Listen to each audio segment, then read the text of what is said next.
Now to an ABC 15 follow-up on my special Running Dry series, reporting from the Colorado River as we brace for some possible major cuts to how much water we all get or increasing water bills. We can't forget we are not the only ones impacted by what's flowing or not flowing through the river. There is so much life that depends on the Colorado River, maybe even more than we do as humans. So what's being done to protect them?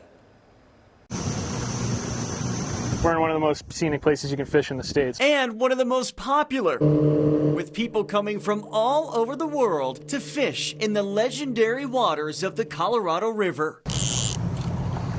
Even for Arizona native and avid angler Alec Young, it never gets old. There'll be some times today when I'm supposed to be looking at my indicator and I'll be looking at the canyon walls in awe and miss a bite. Alec is also a conservation expert with the nonprofit group Trout Unlimited, which is behind a number of restoration projects across Arizona and the rest of the Colorado River Basin. Last week, we took a boat upstream from Lee's Ferry to the south side of the Glen Canyon Dam in northern Arizona. Many states just had their record low snowpack for recorded history. As we get into these warmer months, we're seeing the trickle-down effect of that from lower water table everywhere, lower releases of water coming out of the dams like this that come from reservoirs like Lake Powell and Lake Mead. So the trickle-down effect of that, we're going to start to see down towards the valley and other places. So that's probably what concerns me the most, is just the evident lack of water. Impacting more than 40 million people who rely on the Colorado River every single day. But it's not just about us humans. Wildlife is feeling the effects just as much as we are.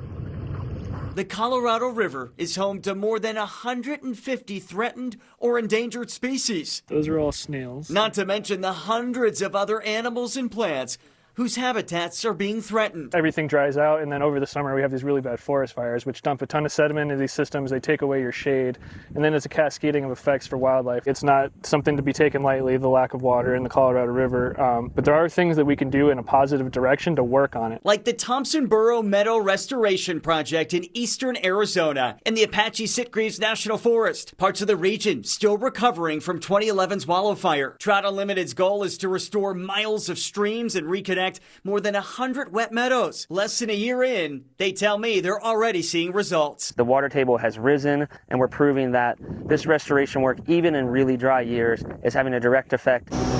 It's a reminder that there is still hope, but all of us play a key role. And it starts with realizing what we have before it's gone.